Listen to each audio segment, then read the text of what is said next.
Sports on Tap is brought to you by the Joe Wright Group with Dobie Real Estate, Jason Stiltner at Flagstar Bank, Baldman Entertainment, Land & Sea Motorsports. Good evening, ladies and gentlemen. I need all of you to stop what you're doing and listen. We are tonight's entertainment. We're here to fuck shit up.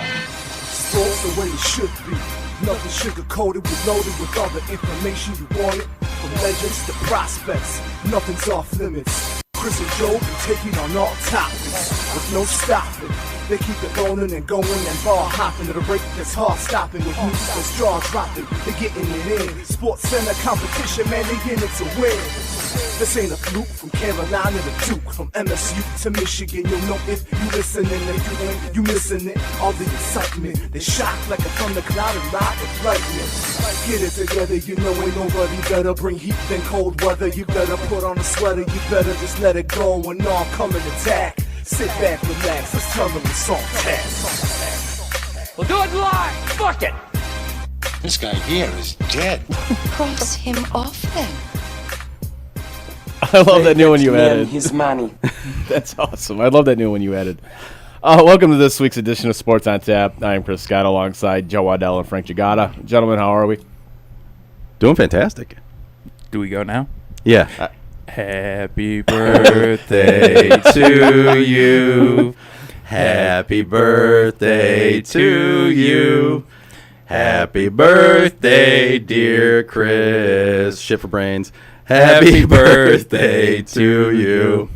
Happy birthday, bud. Thank you. Appreciate it, guys, in your own roundabout way. That was very special. I appreciate it. Yeah, I mean, nobody really wants to hear us sing, but fuck it. I don't really care. Frank, do you care? Not for a fucking second. Not one bit. I figured you wait a little bit to get into the show, but I'm glad we got it out of the way now. So that's very well. When he was looking at me and I was looking at him, I was like, "It's time. Let's go. Let's fucking do it." Yes. Obviously, it is my birthday today. So, and I want to thank these guys for, in their very, very fun way, wishing me a happy birthday. So thank you guys. Yeah. Happy birthday, man. We had better plans, but the person who had somebody, the better plan botched it. Yeah, somebody really screwed that one up. So. Yeah. But I'm going to take credit for having the better plan, but I'm passing the blame on the botching. I mean, at least you guys came up with a backup plan, a very quick backup plan. So nicely done on your guys' part. Yeah, you can kind of see the happy birthday banner laying across the table there. That was actually supposed to be put up behind us. Yes. And we totally botched that one because we were so busy into show prep. Yeah. That got forgotten until we were actually playing the intro, and then I looked at them and went, "Oh shit!" So because we had the banner and everything else laying on the fucking table still. Yeah. Well, I'm glad you said that. So speaking of oh shit, so obviously Miguel Cabrera is chasing his 500th home run. Yes. That was an absolutely terrible segue. For somebody who's normally pretty good at those, that was pretty bad. Again, they can't all be winners. They can't all be winners, man. Sorry. Yeah. Hopefully, I come up with a better one later for one of our reads. And anyways, so just ditching the topic of his birthday. Yeah, Miggy's chasing 500. Miggy's chasing 500, and so I was there on Sunday to hopefully see him hit it. And the game, this is why I say holy shit, because the game quickly turned into a blowout. It was like 11-0 by like the fourth inning. Yeah, it was a brutal start to that game. Yeah, it really was. So I'm sitting there watching the game, and I'm kind of stuck in the middle here, like kind of like a catch-22. It's like, well, do I really want to stay at an 11-0 blowout and spend a shitload of money on beers? But I got to stay to see at least Miguel's do his last at bat, right? Right. Yeah. But as you're watching the game, you start to realize that the opposing pitcher has a perfect game going. Which is like, all right, so I may get to see history either way. So that was pretty cool. But then again, you're still there in an 11-0 game. It's like, oh, what do I do? So I ended up staying throughout the game. But I'm going to do a grind my gears here early. So okay. Joe hit it. All right. You know what really grinds my gears? So, way to throw off the producer of the show. Yeah, sorry, for real. Man. You know what, motherfuckers? It's my birthday. I'll do what I fucking want. If there's one person who needs to know what's going on, it's him. Adapt, motherfucker. You know what really grinds my gears? So So after the game, I had posted on Twitter that it would have been really cool to see history, see the guy throw the perfect game, since obviously Miggy didn't hit his 500th home run. And I proceeded to get shit about that, saying, "Oh, you're not a Tigers fan." I'm like, really? I'm not a Tigers fan. So I bought tickets to the game. I wore Tigers apparel to the game. And so I'm not a Tiger fan because I wanted to see a piece of history, whether it was against my team or not. Because you're trying to make the best out of an absolute dog shit situation. But this idiot on Twitter kept saying that I'm not a Tigers fan. I'm like, that's one of the dumbest things I've ever fucking heard. And yeah, everybody has a different definition of fandom, and that's fine. And I don't have any issue with that. But when you make a blanket statement like that I do have an issue with. You don't know what kind of fan I am. Like, I've been a Tiger fan since basically birth. I think it's completely idiotic. It was to think that because you want to see history in the making, it doesn't.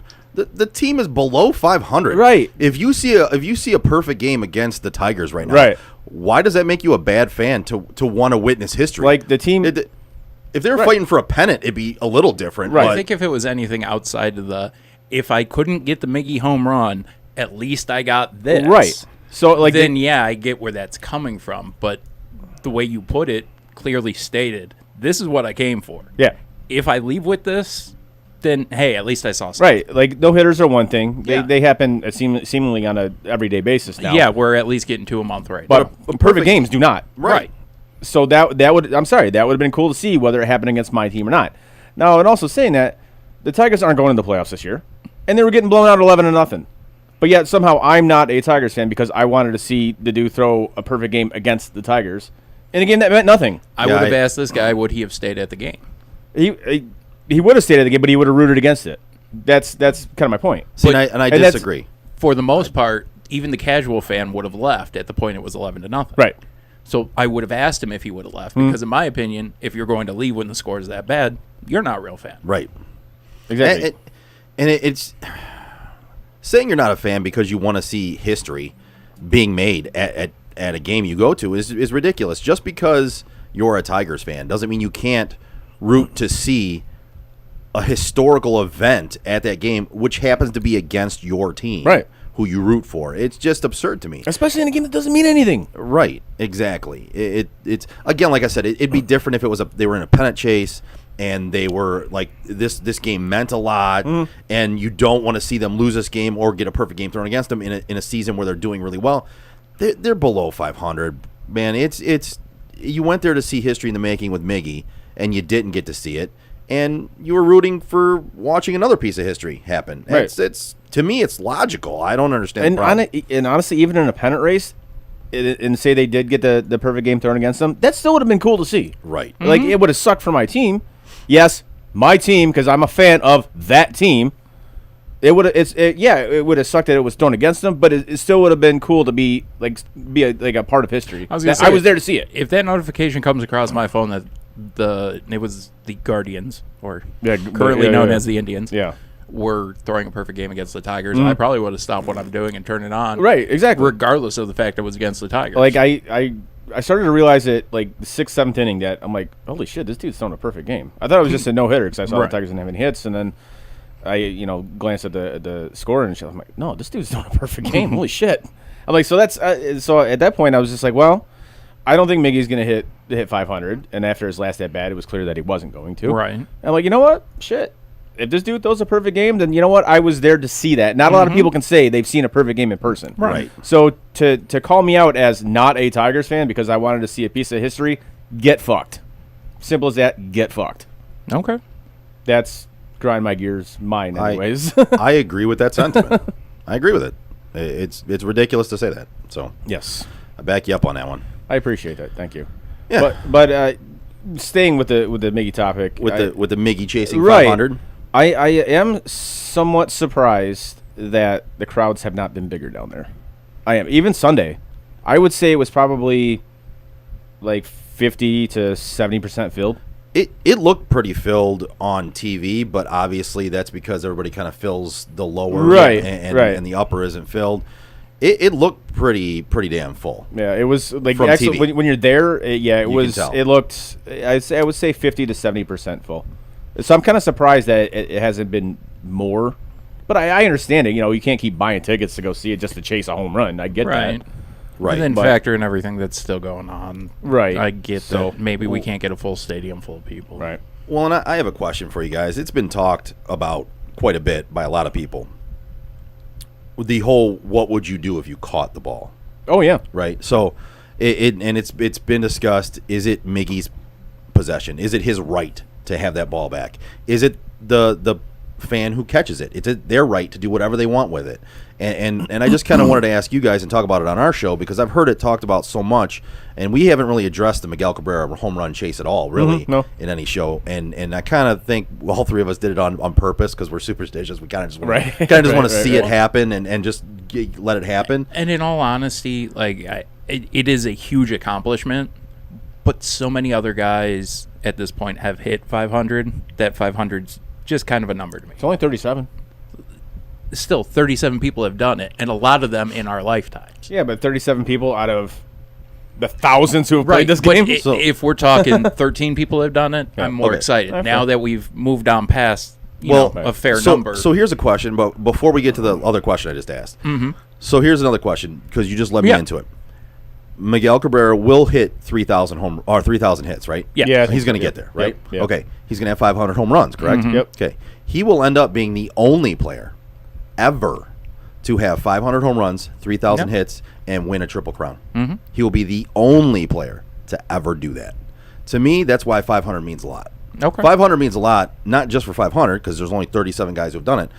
To me, it means a lot, but also in the grand scheme, he's going to hit 500, he's going to hit 3,000 hits, and he will be the only player in Major League Baseball to have done that with a Triple Crown. That's it. Nobody. And when you take into account the players that have played, the greats that have played, and that hasn't been accomplished, that's crazy. You know what I mean? Like, so the way I look at it is specific. When you put it that way, yeah, there is no argument for it. Like, to be a one of a kind type of player, period, is something special. But at one time in this guy's career, we were entertaining the idea of maybe catching Bonds. We were entertaining the idea of him maybe being better than guys like A-Rod. Right.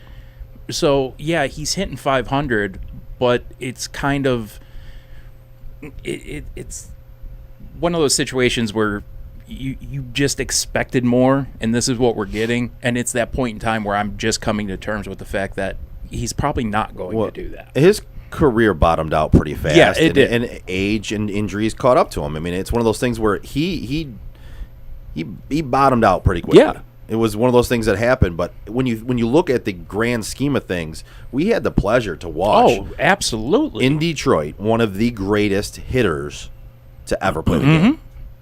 I mean, I put no it matter up how on, long it on my lasted. Facebook a few weeks ago when we were watching the NFL Hall of Fame thing. Yeah. We got the pleasure of watching guys like Calvin Johnson and Charles Woodson. Same goes for a guy like Miggy. Yeah.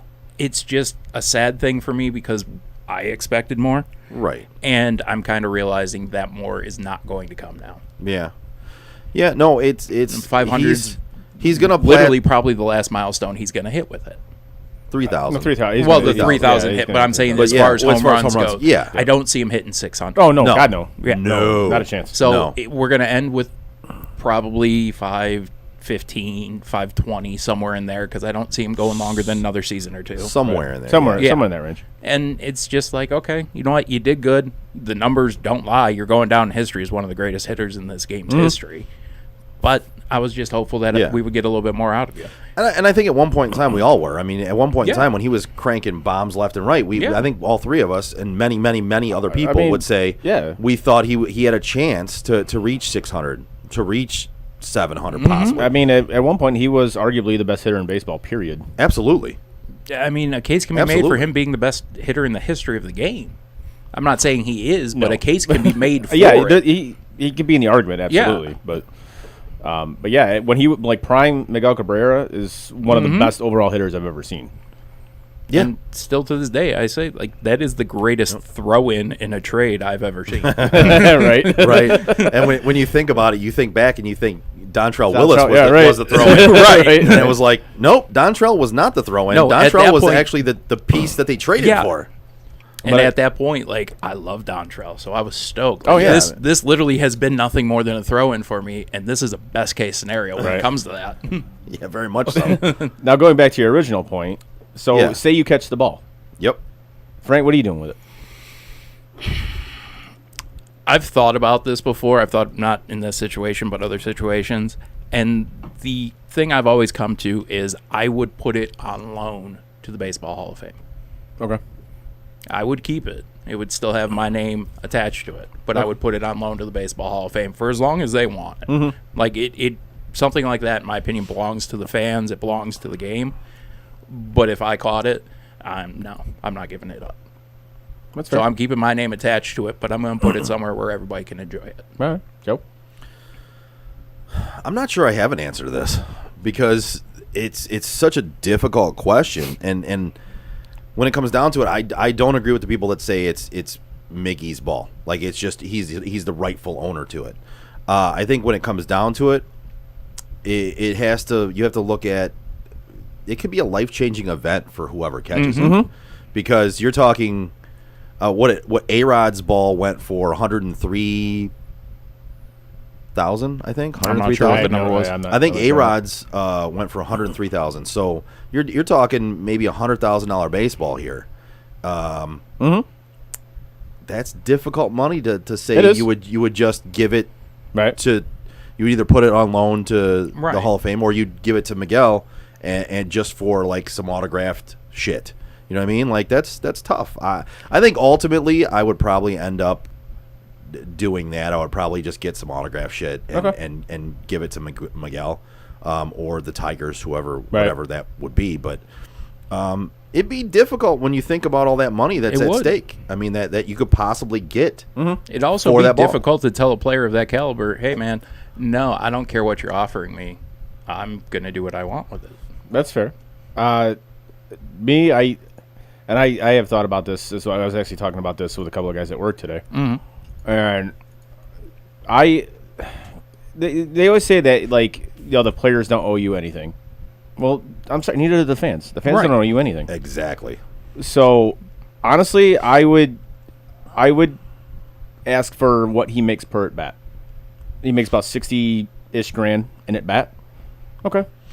You pay me for literally that at bat for the home run, and you give me season tickets for life.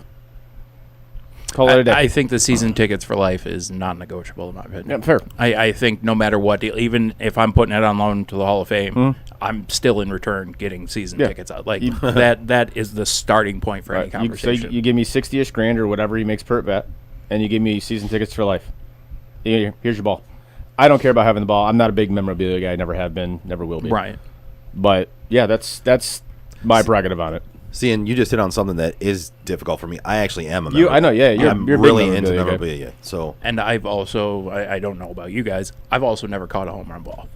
I don't have a home run ball. I don't have a foul ball. I don't have any of that. So for me to catch one, that'd be one to catch. Yeah, and it'd be a difficult thing for me to give up. Right, no doubt. Yeah. So, but I have a lot of autographs. I have a lot of memorabilia, and that's another reason why it would be tough for me to part with. Yeah. And also, again, I personally think about it, that kind of money could change my life. Exactly. Completely. Yeah.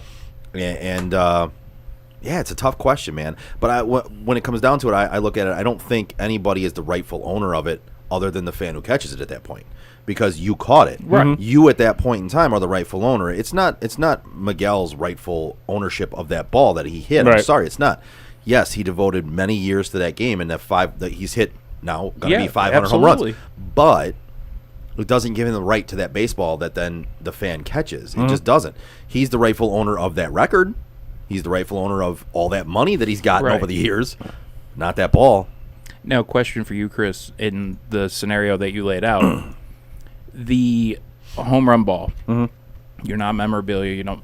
If they're bribing you essentially with the memorabilia, are you still taking it, or do you want? Like if they're offering me like an autographed jersey, autographed jersey, are you autographed still taking bat, that? Autographed bat. You're still not taking it. No. And the other question I have, I guess, is do you have a problem if the organization pays you that money? I don't care who pays me the money. So, well, That's the other thing, though. The Tigers have come out and said they're not specifically. No. They basically came out and said we will not negotiate with terrorists. That's pretty much their stance. They'll hardly negotiate with players. Yeah, that's pretty much their stance on this. Yes. They said we have never done that, nor will we ever do that. We will not set the precedent for that. So anybody who catches I call it, bullshit. No, because I think Miggy came out and said he won't pay for it either. I think the organization would. I don't doubt that Miggy would. I disagree because There's 499 other balls that Miggy didn't pay a damn dime for. You know, but that is one of the only things the Tigers have right now. You know who So owns I'm that? not sold on the fact that they wouldn't want that. But ball. do you know who owns that organization? I'm well aware. A guy who's not willing to spend money on even players, let Yeah. alone a baseball for a player he currently has on his team. Like that's. But that's the kind of thing that I could see somebody in the Ilitch family spending money on. Well, It's nostalgia. It's history. It's everything. If it was Mr. organizations. If it was love. Mr. I, yes. Oh, I agree absolutely, with you. Mr. I, Mr. yes. I. Chris, I don't see it. No, I don't either. Shit, with that family, the cost of $5 pizzas is even going up with Chris and It charge, is so- too. I know it is. It's crazy. Well, in his defense, the cost of food at any restaurant is going up. Yes. I'm just gonna say that one. I can't knock the guy for that. The cost of food at any restaurant right now is fucking insane. I'm and it keeps just going using up. that to defend No, I your know. point. I know. Chris Ilitch is a cheap son of a bitch. Right, he is. But I'm actually gonna go against that. What I think of him and say I can't knock him on that one because prices are going up everywhere. Yeah, but as a fat guy who enjoys $5 pizzas, I'm going to complain. See, I don't really give a shit because I hit the grind my gears. I got to grind my gears. Yes, you do. You know what really grinds my gears? The cost of $5 pizzas. It says it right there on the name. $5. I mean, shit, they don't even have $5 footlongs anymore. You guys are really making No, but they producing- don't call it that anymore either. You guys are really making producing the show today very difficult. Hey. But keep me on my toes. But yeah, no, I see. For me, I don't eat those pizzas. Another one. He dropped his own grind my gears. You could have hit the button and then gone with that. We could have just sat here and You know done what really grind my grinds my gears all gears? day long. Yeah, throwing me off. No, you know, for me, the $5 pizza is I can't stand Little Caesars pizza, so I never buy them anyway. I don't care if it goes up to $10; it doesn't bother me at all. When you're poor, $5 is a hell of a price for a pizza. That's true. That's true. And I'm poor, but I still don't pay $5 for that. I still don't pay $5 for that pizza because it's not good pizza. If I wanted to eat cardboard with sauce and cheese on it, I would just make that shit at my house. I don't have an issue with like freshly made Little Caesars pizza is not bad. If it's been sitting there for like longer than 20 minutes, then it's terrible. Yeah. It's just so bad overall for me at all, whether they make it fresh or not. I just can't stand their pizza. It's like I know a lot of people who agree with you on I'm that. kind of a pizza snob though, so I'm really it is what it is. I'm going to admit that I'm a pizza snob. There's certain pizzas I don't like, and just theirs is one of them. I can't stand it. I'm the guy who will die on the hill that pineapple doesn't belong on pizza. I'm with you on that one. And I am the guy who will also die on the hill that says real sauce doesn't come in a jar. I feel like I can't have three things I'm willing to die on a hill for pizza. Well, if you're dying So on I one hill, just have to let it go. the quality of the $5 pizza, yes, I could complain about it, but it's not a deal breaker. Well, I guarantee that sauce comes in a jar. I'm sure things are added to it. It's manipulated to become a real sauce. I mean, I've worked at pizza places. Our sauce technically came in jars, but we did things to change it. We're not talking. You go to Kroger, you grab a jar of sauce off the fucking shelf. But you're also talking about a pizzeria who has better pizza, and I know what pizzeria you're talking about. We're not going to throw it out there. We don't get free advertising, but that pizzeria, yes, and the pizzeria. I've worked at two of them. One of them was not better. The pizzeria that I worked at, same thing. You know, yeah, you used canned sauce, but then you added your own seasonings, everything to it. I'm going to tell you, I don't think Little Caesars does anything to their sauce. It comes in a can, they put it in a fucking bin, and then put it on the pizza. I don't think they do shit to that sauce. That's just my opinion. Chris, you got an opinion? I'm so glad we went so in depth on fucking Little Caesars pizza. It's fucking amazing. This is what happens. This is like when we talk about the fucking New York Jets for like 20 fucking minutes. This is what happens on our show. It's it is amazing. What it is. Adam Gase of the New York Jets. We talk about like those two yahoos and that shitty organization. Little Caesars is the Adam Gase of the pizza world. I was going to say, this has been proven throughout time that Joe and I can have a conversation about pizza. This happens literally all the time between the two of us. We can have a conversation about anything, and it's fucking sad. It's amazing. If you don't believe us, go to any movie theater and ask for the security cameras out front and watch him and I talking about anything anytime we've met up. Unbelievable. And so, all right, back to sports. Yeah. Back to baseball. And the Tigers actually had some news with some of their young players. Yeah. Kreidler, I think it's how you pronounce it, Torkelson and Green all got promoted to Toledo. Yep, which we kind of saw coming, especially Green and Torkelson, because they've been just ripping it up in Double-A. So I think it was coming. We all kind of saw it. It got to the point where it was just like, all right, are you really developing them right now in Double-A? Well, and that also goes into the other point that I was going to make with your Twitter friend that was deciding to chirp you on enjoying a perfect game potentially. Right. That ended up being the biggest news out of the Tigers for the entire weekend. Yep. Three guys getting called up to AAA from AA. Yeah. If there's something to talk about, if there's something going on, I totally understand you not having the mindset of, well, this is the best I got. So I mean, it's news. Right. I guess my question is, the majority of the time, don't you see players who are, don't you see players who are really great players end up getting moved from AA straight up? I mean, the AAA stepping stone in recent years. I think they'll be there till September. Yeah, I think they'll be up here. I mean, the AAA stepping stone has become almost non-existent in recent years, right? Mm-hmm. I mean, it's almost been you get moved from double all the way up, because AAA is almost it's not much of a step up from AA anymore. It's cast-offs from the majors that can't make it in the majors, didn't make it in the majors, and it's kind of that middle muddling ground there. That it is news that they got moved up, but to me, it's not necessarily like groundbreaking news. We kind of all knew the route they were going to take. Right? I think that part of that is service time. Yeah. Okay. Yeah, I can see. You obviously team control and things like that. Right. The Cubs did the same thing to Chris Bryant before they brought him up. Yeah. So, I understand the logic in it. Yeah, would I like to see him here sooner than September? Absolutely, I'd like to see him here sooner than September, but I don't foresee that happening. To be honest, I think they'll be here in September, but it wouldn't surprise me if they weren't. Yeah.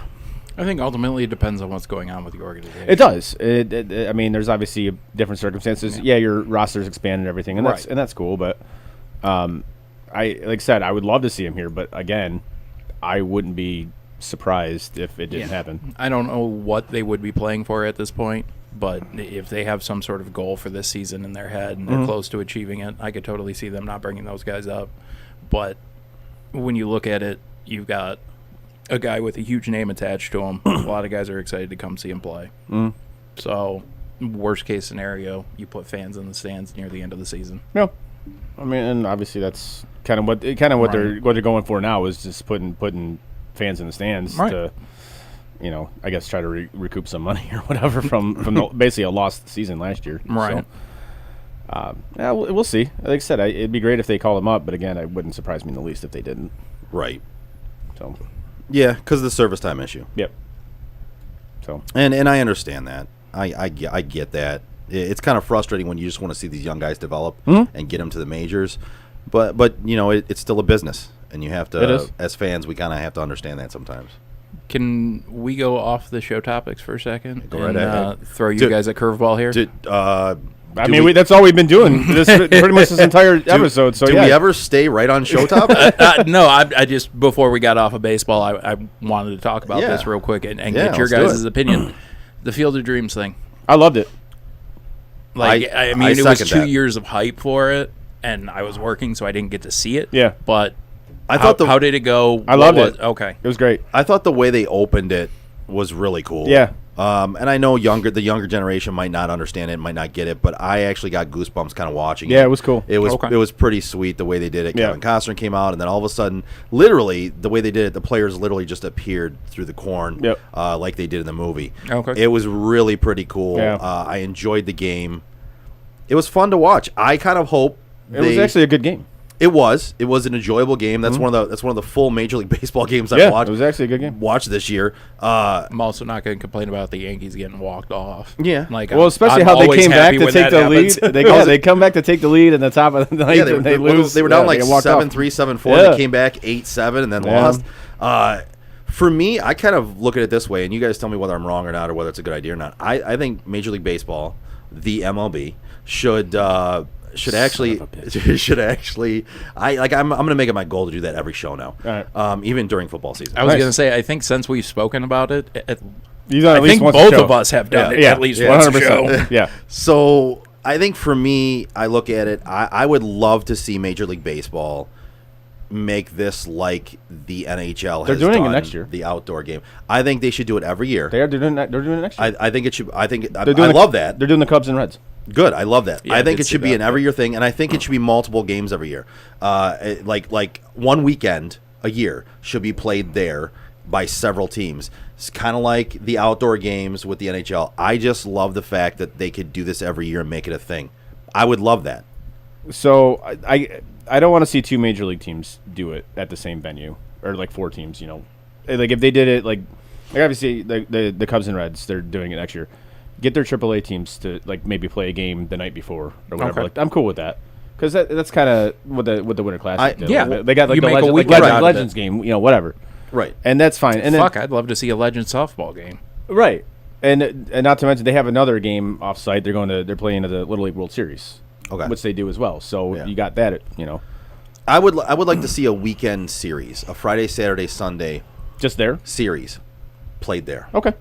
Now, do you think this is an idea they can carry to other locations, or is that just the only location they can do it at? No, I'm sure they could do it at other locations, but to me, that one just came across. I really, again, I got goosebumps watching. Yeah, it was the really way cool. it's tied to the history of baseball. 100%. Yeah, It was one of those just things made where sense to do it. Yeah, and to me, it makes sense to make it a yearly thing and have a one matchup, a weekend series, and those two teams will then play each other for that weekend series, that Friday, Saturday, Sunday series, at that venue. Now And I that just think I'm it'd be on board awesome. with. I think it would be really that I'm awesome. absolutely on board with. I just look at it, and a few years back, I actually got the chance to go to Cooperstown, and Cooperstown actually has a field not far from Yeah. the baseball hall. So I was could do looking, that, saying, yeah. you know, maybe a spot like that Yeah, would make that'd be cool. sense to me. Yeah. I don't know if some of these old stadiums are still standing, if they've been taken care of at all. Right. Maybe a couple of these old stadiums can get a game at them. Just different things that I thought Like- of when I heard about this, Yeah. and trying to tie it into the Winter Classic like the NHL does. Yeah. There's definitely a good idea here. It's just, how can we improve on it? Like as much as we bash Rob Manfred, and Yeah, deservedly yeah. so, Oh, deservedly so. absolutely. Baseball, they nailed this one. They absolutely got this one right. Yeah. Okay.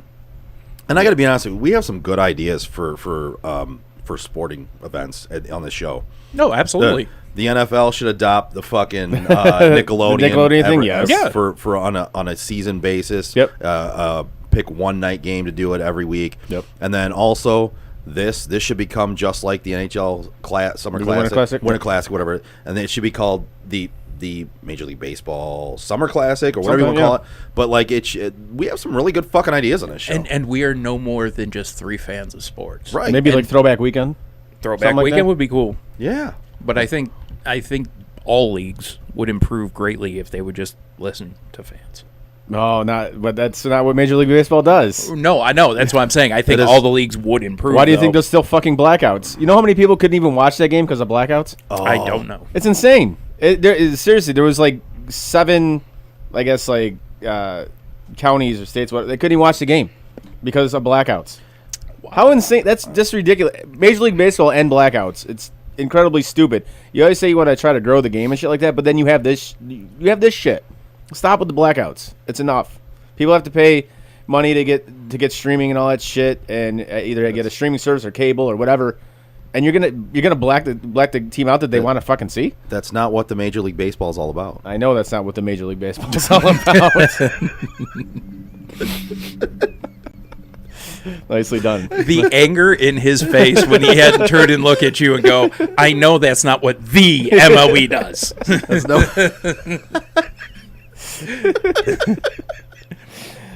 That was awful. That was awful. You know what's not awful? You're welcome. Yes. You know what's not awful? What's not awful?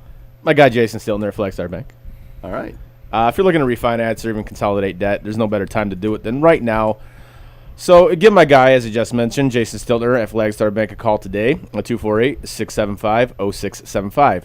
Rates are currently incredibly low, so don't miss this great opportunity. Also, mention this ad from Sports on Tap and get hooked up with $500 off. So once again, give my guy Jason Stiltner from Flagstar Bank a call today at 248-675-0675. Flagstar Bank, equal housing lender, member FDIC, NMLS number 27546. All right. Yeah. And I even threw the graphic up there while you read it. My man. Way to But that's the whole reason we fucking did that. And you're welcome for the lead in. Yes, nicely done, sir. Served up like a softball. I told you, Frank, I'd get a better segue into it. Apparently, we need to partner Joe with you now on your segues. Apparently. it was like, there you go. There, nicely done. Nicely done. And you actually answered this time, too, which you never did. Yeah, I was a little disappointed in you for that. Yeah. Well, sorry. Nicely done. You put this whole boycott on not playing into any of these things, and then you just walked right into it. Yeah. Well, Fat kid into a pantry, dude. You just walked right into it. It was because I started that one off, so I was willing to keep going with it. Fair. Normally, his segues, he just pulls them out of thin air. You know what else makes sense? That would have been a good one. Would have been. Yes. But it's not. So, what else happened this weekend? NFL football. Yes, NFL football happened. NFL football happened, and it was preseason week 1. And so one thing that we talked about that I kind of want to talk about is overreactions. Everybody overreacts. Mm-hmm. You know, we talked about the overreactions to Cade Cunningham. We'll talk about that later. And his first. Well, you can talk about that later. But we talked about that, and we talked about the overreactions to one summer league game or two summer league games, right? Yeah. So in this case, every year you have the overreactions to every single preseason game, right? It happens every year. And I do want to touch on one thing with that. Yeah. If you called all this stuff by Cade and you're sitting there going, but I was right, it's still an overreaction. Oh, completely. It's still only a small sample size you went off of. Congratulations on being right, but it's still an overreaction. One, congratulations on being right for 4 games. For a summer season. 4 games in a summer league, and you can't judge anything right now. Right. I'm sorry, you just can't. And that's like judging the teams in the preseason based off of the first preseason game where the starters are not even paying attention to the game, and the guys who are playing are probably going to be bagging groceries in 3 weeks. Right. Like, I just know plenty of those fans that are sitting there going, but I was right, wasn't I? But I was right. It's still an overreaction after a couple Still games. a complete overreaction. Yes. And I don't know whether we want to count this as an overreaction or not. We'll get into our own. But Tim Tebow was released by the Jaguars. Really? Raise your hand if you had that coming. Raise your hand if you thought it was all just a publicity stunt. Raise your hand if you think it was just to sell jerseys. Okay. Raise your hand if you're a Jaguars fan and still don't even care. Yeah. That's how little it moved the needle. Like, even as a fan of the team, I could not have cared less that they were doing this. Yeah. This was a joke. I mean, I understand why they did it. You made a couple bucks off of it. Let's all move the fuck on and watch this bottom feeder organization play football again next year. I mean, if there was anything that anybody with a brainstem could have seen coming, this was it.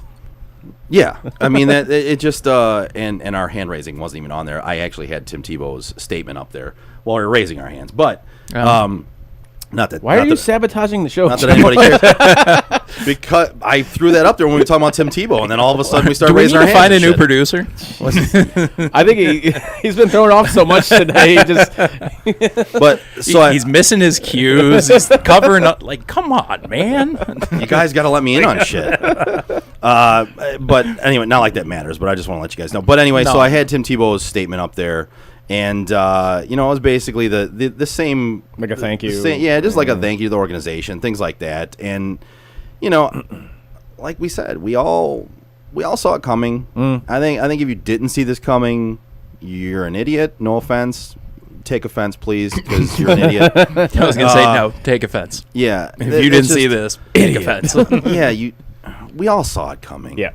Yeah, there was no way this dude was going to make the roster. No way. And that's the one thing that bothered me about the gripes about oh, he's taking a roster spot away from a player who could earn that spot. No, he's not. He didn't. He wasn't going to take anything away from anybody because he was just there for show. Anybody who they wanted in camp was already there. Yeah.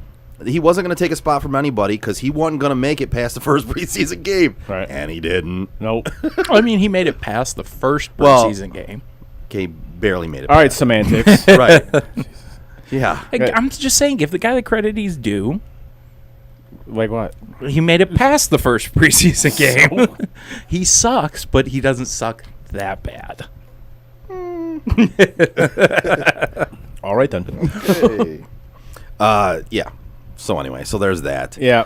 But I kind of wanted to get into our own overreactions. Yeah. And to start this off, I want to go with overreaction to which one of these playoff teams from last year, based on the first week of preseason, do you think will miss the playoffs this year? The Steelers. The Steelers. Okay. Yes. 100%. Okay. Now, is that based just on the first preseason game or your overall feeling? Like we talked about this a few weeks ago. We did. And yeah. I like we kind of discussed each team in each division and kind of how their season we think is going to play out. I think the team's going to be an absolute disaster this year. I really do. Yeah. Dude, you don't have a quarterback. You can't run the ball. You can't block anybody. Their offensive line is pure garbage. That team is honestly, if they don't finish in last place in that division, I'll be shocked. See, and I agree with you there. And everybody else tells me I'm crazy because Cincinnati's in that division. Yep. And I keep telling people Cincinnati's going to be better than you think. Yeah, I think the Steelers are going to have, honestly, one of the worst seasons they've ever had this year. I really do. And honestly, I think this is the year Mike Tomlin finally gets fired. Oh, wow. All right. Frank, do you have a team? I mean, I can read off the teams that made the playoffs last year. I got fake, it on my screen. this is the year fake Omar Epps gets fired. I like that. In an effort not to just say the same team as Chris, because I also do believe that. Right. Just don't steal my team, please. Because I'm going to have to come up with a third answer. Well, then I'm going to go for my third answer and leave the second because I feel like yours is going to be what my second was. Say what you want. I'm going to go with Washington. All right. Okay. All right. So in that case, I'm going to go with my real answer anyway because you didn't steal anything from me and you didn't either. New Orleans. Yeah. That was what I was going to say. When your two best options at quarterback are Jameis Winston and Case Keenum, or not Case Keenum, but Taysom Hill. Taysom Hill. Yeah. Yeah, that's a problem. Might as well be Case Keenum. Yeah, exactly. That's a fucking problem. Yeah, basically, the Cleveland Browns backup quarterback is better than their two starters. Yeah. Yeah. Like, that's an issue. Like, the Bills' backup quarterback is better than their two quarterbacks. Yeah, and the Bills' backup quarterback is Mitch Trubisky. Exactly. So now, and I'll leave this graphic up here for just one more minute while we talk. Now, what team do you have the most faith in?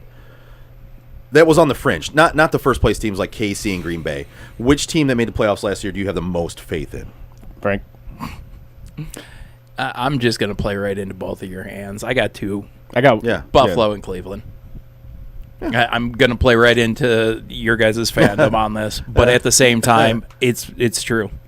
Those are the two teams that I see continuing to build the way they were last year. Now, were you saying like that were on the fringe of making the playoffs last year? No, they were the fringe teams, not necessarily the Tampa Bay who won it, and Kansas City and Green Bay, not those, but the other teams that made the playoffs that are kind of like they made the playoffs, they made a little bit of a run maybe, but we'll see. So kind of the underliers that made the playoffs. I think anything shy of a Super Bowl run this year for Buffalo is going to be a disappointment. And I said that earlier. Yeah, I said that earlier. Yeah. And I feel almost the same way about Cleveland, but I would put them in the championship game because same division. Now, this is where I'm going to disagree with you on who your disappointing team is. I think Washington. I think the defense is going to be scary good.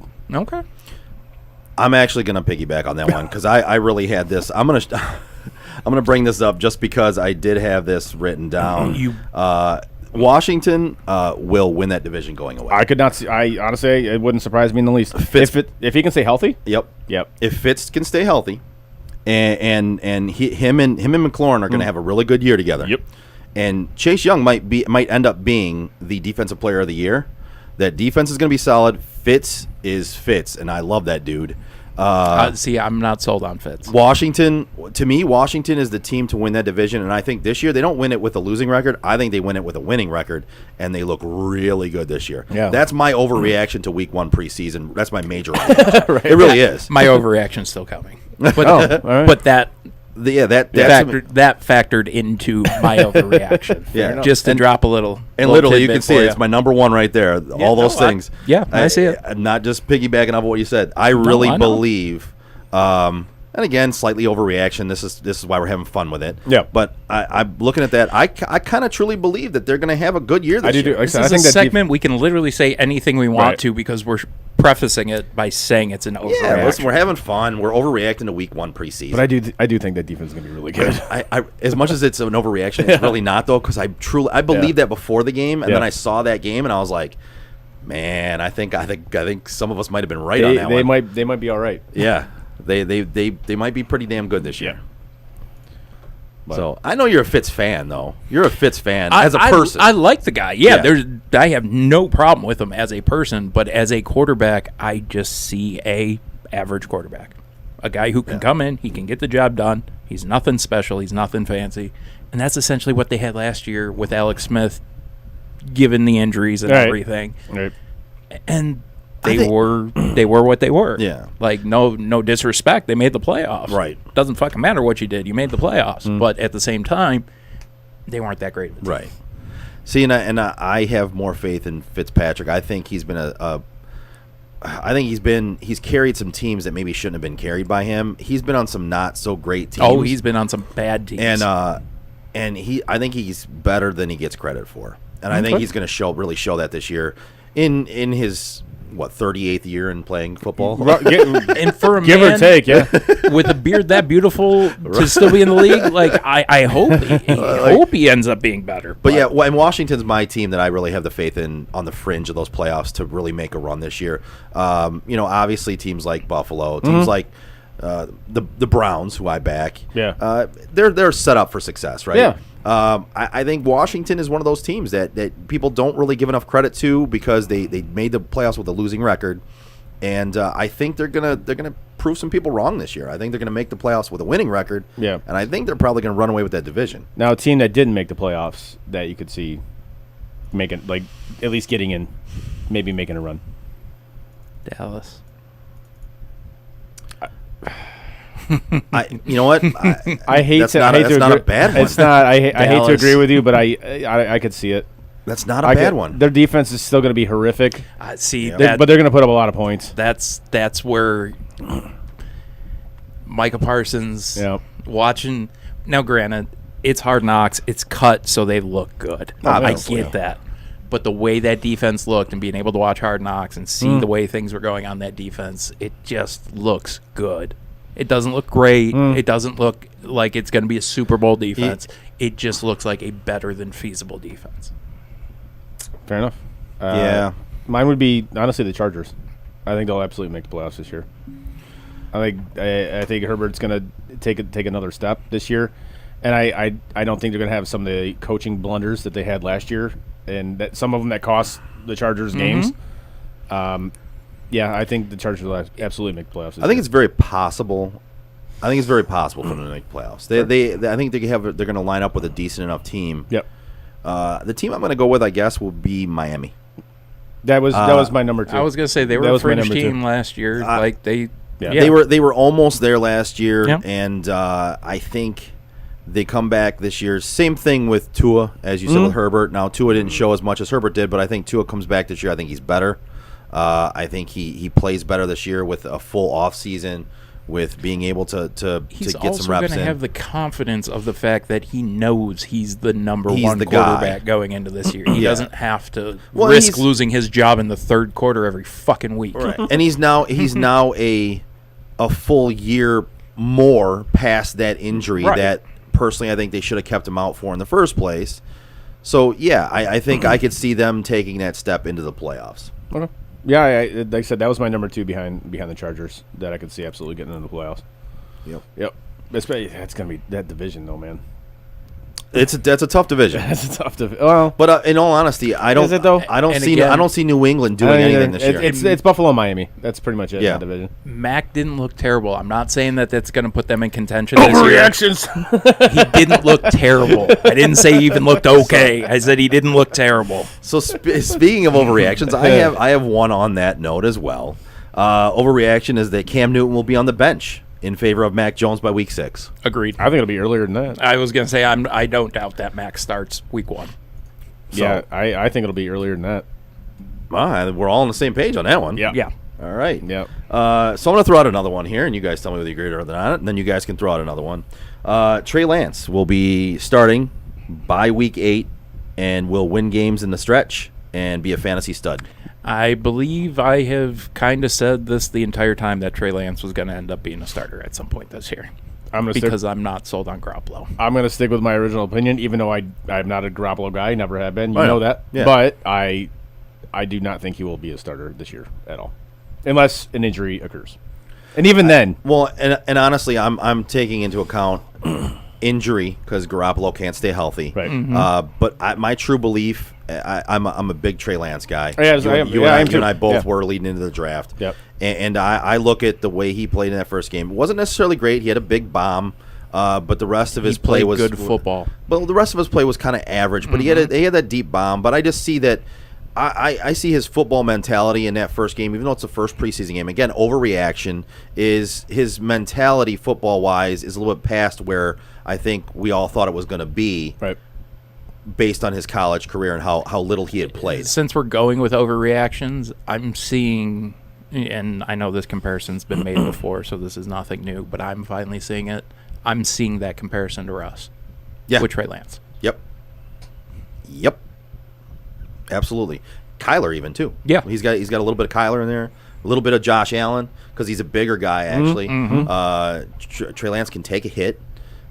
He can run. He's got a hell of a cannon of an arm. Yeah, he does. Yep. Even that touchdown he threw, it was actually wobbly, and it wasn't his best throw, but it was right on the money, and it was an 80-yard touchdown.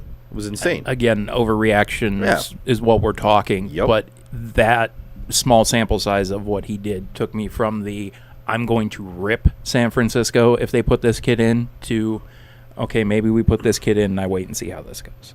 Yeah. Like, I'm not saying I expect it to go well, but it's to the point where he's shown me, okay, maybe I can't hate on them for making this call. Got an overreaction, Chris? Because I have another one I just don't want to take. I was going to say, I do have one. Yeah. I do have one that the Ohio State QB curse is broken. Because I've seen it this entire weekend about Justin Fields. Are you serious? Did I just take yours? No, but I don't. I'll read it for you. Yeah, I don't mind if you take mine though, because I don't want to. I don't want to keep. I want you guys to join in on this. It's fun. Justin Fields will start season as number 1 and will help Chicago compete for the division. That's fair. Joe does have that written. I don't agree with that. I mean, those I'm words sorry. tasted terrible coming out of my mouth. Yeah, but- he looked good in the preseason game, and that's all great and everything like that. But take it easy, relax. Again, relax. We're doing overreactions. Yes, but he Wowzers. looked smart.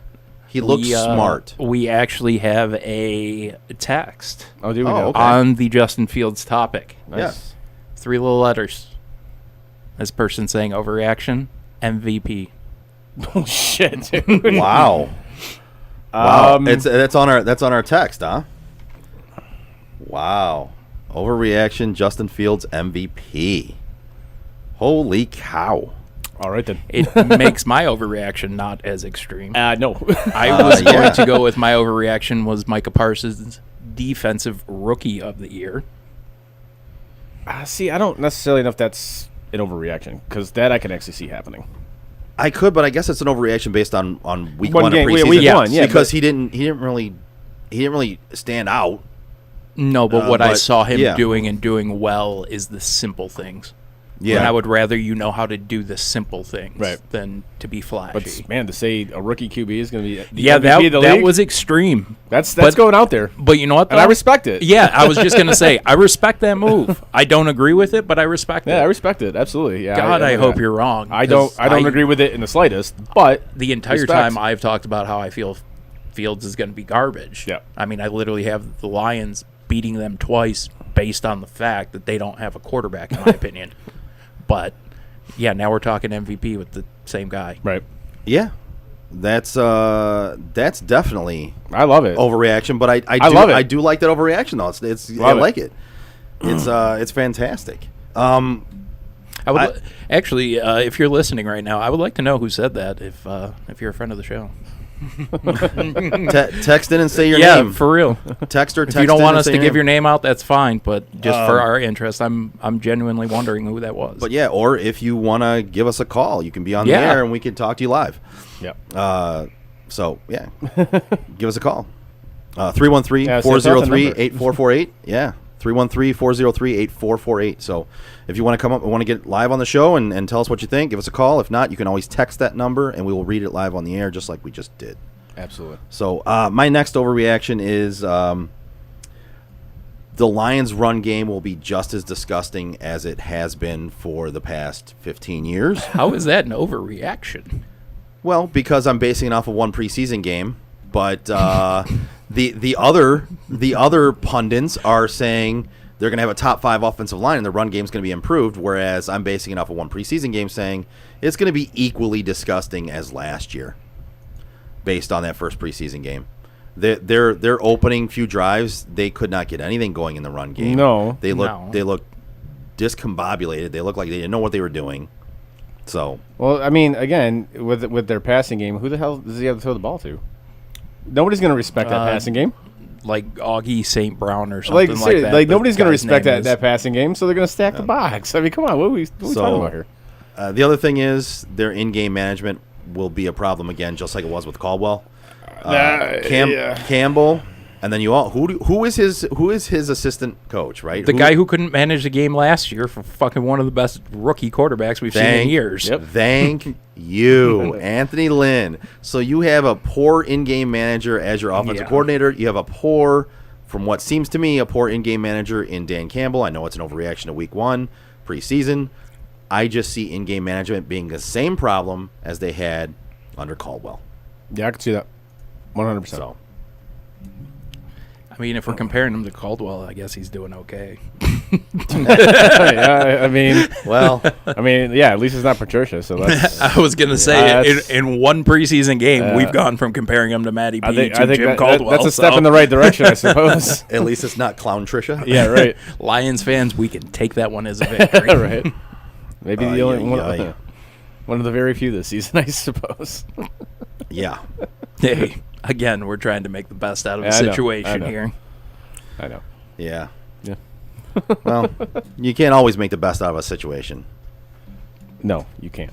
I mean, you could try. But it's the Lions. No. Yeah. No. No. So any other overreactions to week 1? It's week 1. That's pretty much all I got. We've kind of beat it to death. Yeah, I was gonna say we had some fun with it, but yeah. At the end of the day, it was one preseason. Yeah, it's week game 1. for Maybe each we get game. to like week 2 because there's only I'm playing three this year, right? Playing 3 preseason So games like this year. next week. Then except for Dallas and Pittsburgh, who play that extra 4th one. But yeah, it's 3. So I think week 2 will be the week where they play the starters a little more. Yeah. So I don't know. Some teams have announced they're not playing their starters, or at least some of their starters at all in preseason. I was going to say I have seen that from quite a few. Josh Allen's not playing at all. Yeah, Josh Allen's not playing at all. Nope. I think the Rams said Stafford's not going to play at all. Yep. So I think more teams are going to adapt that. And with a guy with the go. injury history like Stafford's have, I'm surprised it took until he left Detroit for somebody to figure out that maybe he shouldn't play in the preseason. Right. Well, does it really surprise you that the Lions couldn't figure that out? I mean, it's again. I hate to point out the obvious, but I mean, it's like walking into a kindergarten room and expecting these kids to know division or something. Like, it's just not going to happen. Yeah. I confused Chris with that one. What? What? All right. So, what's next? Next up, you guys want to talk a little bit about that Malice at the Palace documentary that came out? Yeah. Only because it's kind of newsworthy right now, and it's so basically to tell everybody out there, a documentary is now on Netflix, right? Yeah, it's on Netflix. And the series is called Untold. Yeah, so it's supposed to be the untold story behind certain things, and they have a Malice at the Palace one. And I guess I'll lead this one off and then push it over to you guys as far as, to me, it's not an untold story. I watched it, Chris. I don't think you watched it. I haven't seen it yet. I was going to say, I didn't learn anything new by watching No, it. it's not an untold I story. enjoyed it, but I didn't learn anything new. You know what it is, though? It's the Pacers story. Mm-hmm. Yeah, that's everything I've read. It's kind of told from the Pacers. yeah. It's the side of the story you don't already know. Right. Yeah, so it's their side of it, and they only interviewed one player, which was from the Pistons, which was Ben Wallace. And it was basically the Pacers players saying, we're not thugs, we got labeled wrong, and we got cheated out of a championship. Yeah, and that's pretty much what the whole documentary was. And then Steven Jackson playing into the thug thing the entire time, though. Right, yes. Like, that's the one problem I had with it, was they were trying to convince everybody they weren't thugs, and then they made Steven Jackson just look like a thug the entire time. One, not to mention, so they pointed out one thing that I didn't know about this, and basically this whole brawl, it doesn't stem from Artest and Ben Wallace. It stems from, was it Tisdale? Yeah. Who during a blowout where these players shouldn't have been on the court in the first place, looks over at Ron Artest and says, "Now is time to get your foul." All right. So basically, somebody greenlit Ron Artest to do something stupid. Like, the guy was insane as it is, and Yeah. you just looked at him and went, "Go ahead, you have free reign to go do what you want to," and like that's what started it all, because Right. that hard foul is what got Ben Wallace pissed. Ben Wallace's brother had just died, and he was already upset. Which was something that I had learned about watching that. I didn't know his brother had just passed. Yeah, so I mean, he was already emotional in that game. So that hard foul, and I think it's Tisdale was the one that said it. Yeah, I think you're right on that. And he basically is the one that started all, because he just looked around our test and said, "Now's the time to get your foul," and that started the whole thing off. That's the only really real thing that I learned out of it, is that portion of it. And to me, it was just the Pacers wanting to. It was a Pacers documentary, pretty much. Yeah, it was trying to fix the narrative that they were just a bunch of fucking thugs who decided to go fight some fans. And it was to say, well, we should have won a championship, if not two. That was yeah, and I think that's an entirely fair argument. But I think the Lakers would also make that argument. And the butt in the whole situation is the Pistons. Like, you were outdone by a team that was just clearly better than you. Right. And the whole situation, they talk about Indiana, and the one thing that stuck out to me more than anything was Jermaine O'Neal and Ron Artest, and how much they did not get along. Yeah. So you have, on one hand, the 04 Pistons, who they historically is one of the tightest groups to ever exist in sports. Yeah. And then you have a group of five guys arguing that they were a better team, but the two best players on the team couldn't fucking stand each other. Yeah.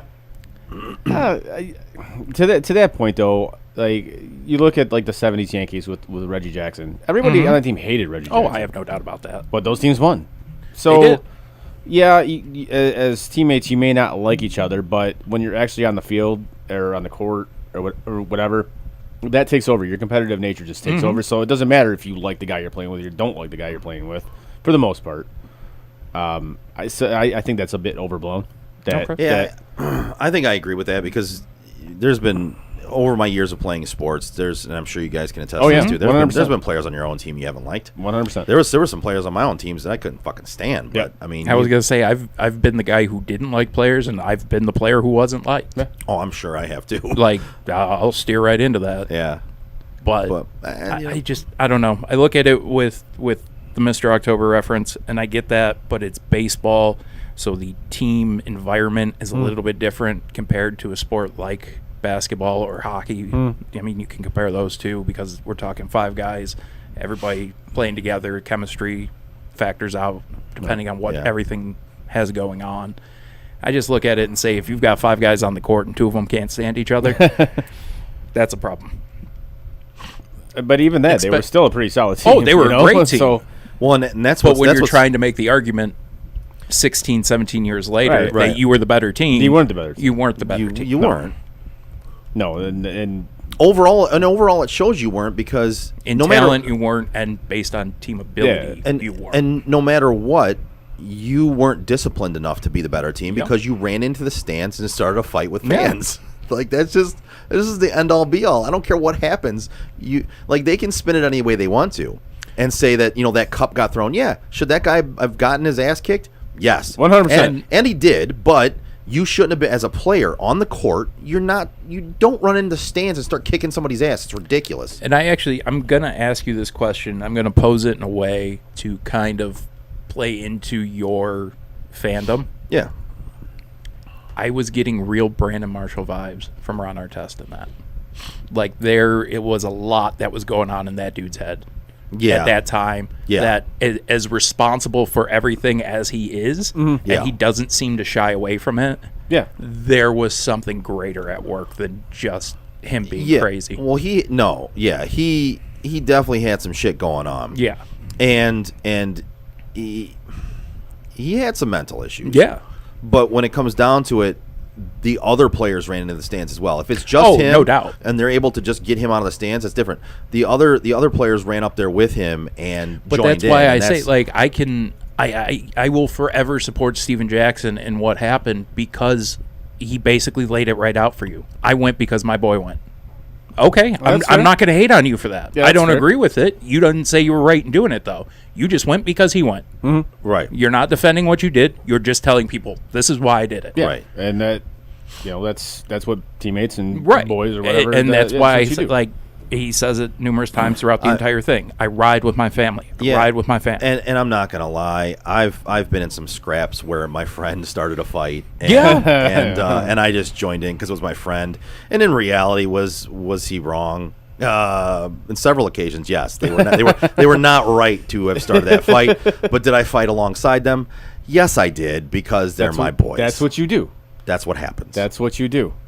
All right. You ride with your family. Yes. In the words of Vin Diesel, it's all about family. God. Let's pay some bills here.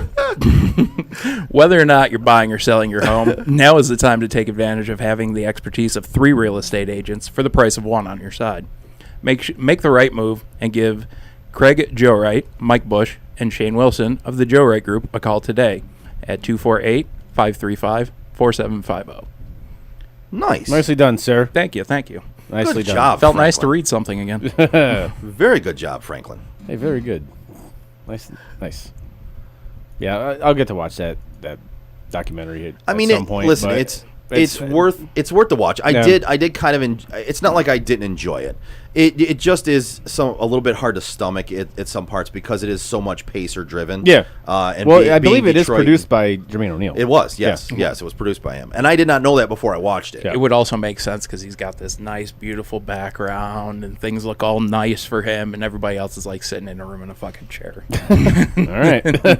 You know what? You're right. You're absolutely right. Ben Wallace is like sitting on this fake pleather couch, it looks like, just talking. Yeah. And then Jermaine O'Neal's in like this nice dark room, beautiful leather couches, fireplaces go, and he's just, nice little side view, and just sounds real like sophisticated the entire time. And everybody else is talking like, yo, we just ran up in the stands and fought some people. Right.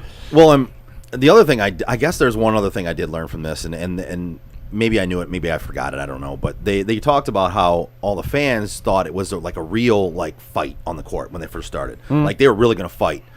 And I think it was Jermaine O'Neal that said, the fans didn't understand. We were all friends. Yeah.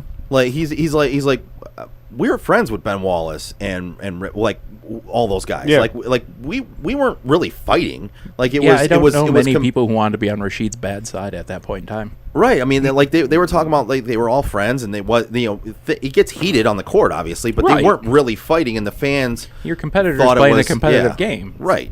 So the fans thought it was like they were really going to fight each other. They really hated each other, and that just wasn't the case.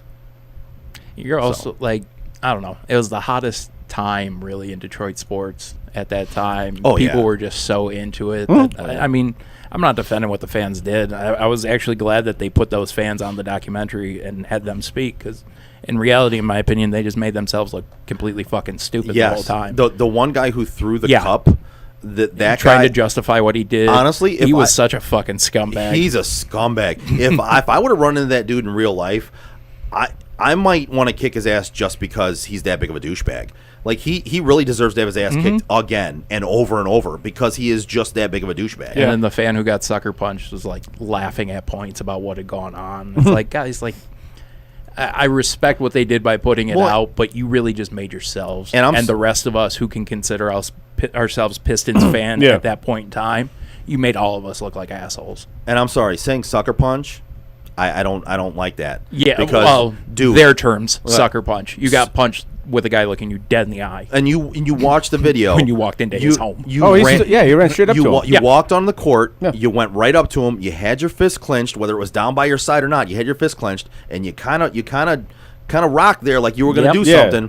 And in all honesty, you didn't even catch the blow right because he slipped. He slipped. He slipped. If he caught you full force, every person involved in that documentary comments on that slip. Oh yeah, and basically tells this dude, "You are lucky. Yeah, you would be dead." Yeah, if he caught you full force with that.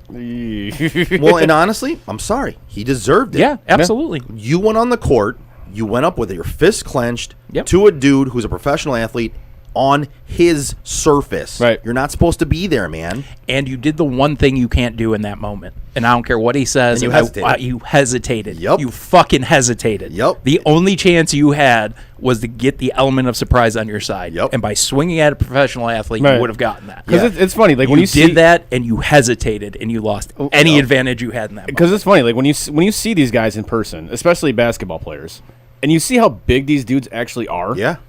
And like once that dude ran up to him and actually saw how big he was, he's like, yeah, I'm all right. You see the look on his face, and that's why he hesitated. Yeah. His eyes get as big as fucking hockey pucks. He's like, oh shit. So I fucked up. Everybody's already seen the video, but in the documentary, you see it even more so. Like you'll relive it, and in the video, you see him. He gets on the court and he's got his fist clenched and he kind of just rocks a little bit. Yeah. And then I forgot it wasn't Jermaine O'Neal that looked him at first because Jermaine O'Neal came from the side. I can't remember who it was. I forgot who it was that was right there. Maybe it was Artest. But he was gonna rock him and then they looked at each other. Oh yeah. And he hesitated and his eyes got as big as saucers and he was like, shit. He's like, I did not think this through. This was a bad idea. That, like, if he ever has a movie made of his life, that's the moment the movie starts. Yeah. And it says, I bet you wonder how we got here. That's perfect. That's fucking perfect. I love that. Yeah. Like, he does. That's great. You just see him down on the court, fist cocked, ready to go. And as soon as the eyes get big, it goes, bet you wonder how I got here. I love that. That's fantastic. Yes. I dig that. Frank, I think you've missed your calling at making movies. That's really good. You know this. That was the original game plan. I can't write a script to save my fucking life, but you have the idea for it. Oh, dude, the brain works. Right. You might be able to direct one though if we could get one written for you. Yeah, right. We might be able to. That's solid. But I'm glad we're talking about the Pistons because I want to talk about Jalen Green for a second. Yeah, let's go. In his comments, I think. Is this a grind my gears? No. Okay. No, all right. Well, I gotta ask, man. I gotta ask. No, it's just right now, especially. Right. Yeah. Right. No, it's just comments he made. I don't know if he made them yesterday or the day before. Talking about basically just bashing the city of Detroit, which that's really like it's low hanging fruit at this point. It really is. Like how many people have done that? I didn't really want to go to Detroit. Blah blah blah. Dude, yeah, congratulations. You did. Like because months ago you were begging for the Pistons to take you number one, begging them. And I absolutely agree with an athlete not wanting to come here right now. That's fine. But go back to 2004, what we were just talking about. Yeah. You don't want to play for those people? No. Fuck you. You do. Like Everybody wants to play for something like that. If you're on a good team in the city, this town treats you like a king. Yeah. Period. It just does. Literally. But to talk out of your ass like you did and make your comments about this. Oh, there's not a lot to do in Detroit and blah blah blah. Dude, shut up. And then people are like agreeing with, there's not a lot to do. Dude, have you ever been actually in the city of Detroit? There's a lot of stuff to do in the city of Detroit. There's a shit ton of stuff to do. Like you fly into the airport in fucking Romulus, which is like an hour or so away, and then you say, "Oh, I was in Detroit." No, you weren't. You weren't in fucking. You were Detroit. in an airport. You were at an airport, dude. Seriously. So for him to talk out of his ass like there's nothing to do here and he didn't want to be here, when months earlier you were begging the Pistons to take you, get fucked, dude. Like. And now I can kind of see why. Like I don't mind that you're a confident basketball player. That's fine. I don't have an issue with it. If you can back it up, great. That's fine. But now I see why Troy Weaver didn't take him. I can absolutely see why Troy Weaver didn't take him. Yep. And I'm not going to say there's major ones because he definitely is justified as a top pick. Yeah. But there's flaws in the game. And I think he's going to be a very good basketball player. Absolutely. I think he's going to be great. But I think he's going to be one of those dudes that... But when you compare him straight up, Yep. there's still flaws in his game compared to what Cade is. Right. I think he's gonna, a dude that's going to put up a lot of points, but he's going to be a dude that you can't win with. Yeah. He's going to be like Melo, honestly. I mean, that's entirely possible. Or Iverson to a degree. I was going to say Iverson. He's going to put up a shitload of points. That whole Philly trust the process team comes to mind at that point. Right. But yeah, I just had to. It wasn't like a grind my gear or anything. I just wanted to get it out there because it just happened recently. I think it happened yesterday, as a matter of fact. I believe so. And he had said some things previously to that. Right. And honestly, he's doing Cade Cunningham a service at this point because the city of Detroit already embraced him. Yep. Now they're embracing him even more. Yeah, because he's actually embraced the city. Because he embraced the city, but also because the other pick they could have had. So anybody that thought Cade Cunningham was not the pick and it should have been Jalen Green is now going to be on Cade Cunningham's side because he has embraced Detroit, and he's not the guy that said, basically, fuck Detroit, I would have never I didn't want to go there. Right. The second Cade threw those buffs on at the NBA draft. Oh, yeah. He was instantly engraved in Detroit's culture. Yeah, and now Jalen Green is actually helping him because the other guy you could have had is now saying, I didn't want to be there. So they're going to embrace him even more. You now have a hero, and you now have a villain. Which is absolute bullshit because, again, months earlier he was begging the Pistons to draft Absolutely. him. So you're just pissed. You're just salty that you didn't get taken number one. As simple as that. Which is fine. Just do it in a more graceful way. Right. Like, you don't got to be Just be more you don't got to be an graceful. asshole about it. Just like, you don't have to be a douchebag about Right, it. Just exactly. be more graceful about losing. I don't care. So I just hope the Pistons fuck him up. fair enough. I mean, not in a physical sense, but... Not in like the Ron Artest way. Yeah. You know what? Maybe poor choice of words based on the conversations we've just had. Yeah, probably. I hope the Pistons beat them. There you go. They should because the Rockets are going to be terrible. Yeah.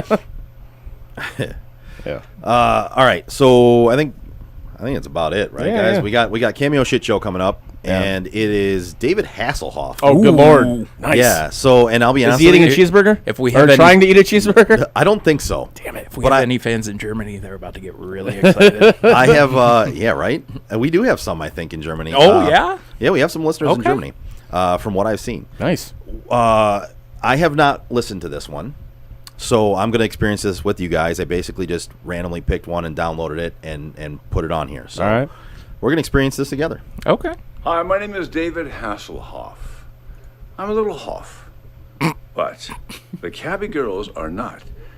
Here's to the Cabby Girls for creating a new brand. Congratulations, Cabby Girls, and for your hard work, for your resilience, and for never ever giving up. Go to affinity and beyond. If you see it, believe it, and you will live it. Congratulations, Cabby Girls, from the Hoff. To affinity and beyond, huh? Affinity and beyond. To affinity and beyond. There's a lot of movie quotes in history that I could totally understand if you fuck up one or two words in. That one. Affinity and To beyond. infinity and beyond. All right. Yeah, that was something. Hey. Pretty easy on that one, Hoff. Yep. He I wonder how many gin and tonics he had with that one. Sounded like quite a few. was it in Click where he had the Botox done and he's walking around, he's got the big eyes and everything. Like every time I see his face, that's the version of him I see now. That's funny. Yeah, that was wow. Every one of these is just astounding to me. It really is. Oh, yeah. It's one of the They're all awkward. Every single one of of them is so awkward that they're all awkward in their own way. I love that Tommy Chong one we did last week, though. That was incredible. solid. That was solid. It was one of the more solid ones we've had. Yeah. We've had in a long time. Yeah, no doubt. Yeah, nothing will compare to Mark McGrath. Oh, Mark McGrath is the gold standard. breaking right now. up with somebody or firing somebody. Yeah, that's but- the gold standard right now for sure. Yeah, I don't think we're going to hit the gold standard anytime soon unless I find a gem. Right. I got to find a hidden gem somewhere. Yeah, I think we'll find one eventually. Yeah, I'll keep looking. All right. Anything else you guys want to talk about?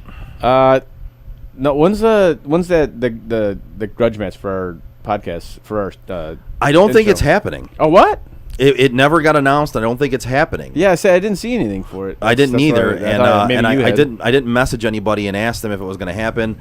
I love the guys at Pod Jerky. They did a great job on that thing, and I'm not going to really diss them, but I will say I think maybe they got some cold feet on trying to compete with our. Somebody's worried we're a little bit better. I think somebody got some cold feet on trying to compare their intro to ours. I still want to say thank you to them though, because thank you. All joking aside, it's all in good fun. Yeah, even if we're better than them, it's fine. It's all in good fun. Yeah, all joking aside, they did a great thing for a lot of other podcasts. So really, honestly, at Pod Jerky, thank you. It was awesome. We appreciate it. And we'll take this as you forfeit. We'll just take it. We won. We'll take it as a forfeit, and our intro won. So that's just what we're gonna roll with. Nice. Anything else, boys? Nah, not for me. I don't know if you guys heard it or not. The NHL is looking like they're going to get advertising on their jerseys in a couple of years here. Oh, like soccer? Yeah, be on the front of the jerseys. Outside of that, I'm not seeing anything really. No, and at this point, moving. we don't have a Miguel Cabrera 500th home run yet. So I do want to say tonight's Tigers game is also a benefit on behalf of a local radio host who passed away. This last year, Jamie Samuelson, and rest in peace to Jamie Samuelson, and prayers to his family. It was very devastating for the local area and anybody that listened to him for a long time. So go get your colon checked out because it can save your life. And I think what they're doing down at the ballpark tonight is really special. Yep. So I would concur with that. Yep. Agreed.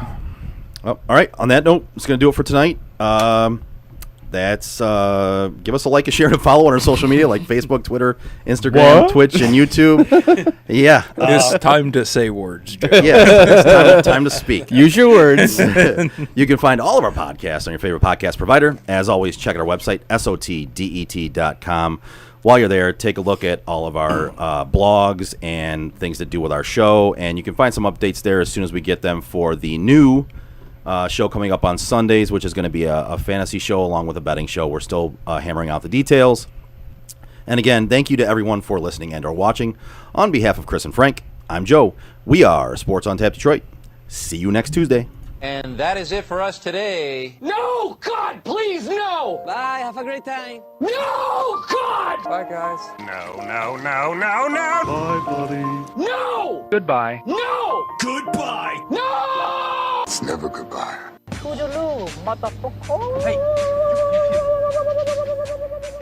know, we've been through our ups and been through our downs. You were meant to be here tonight. You guys will always be in my heart.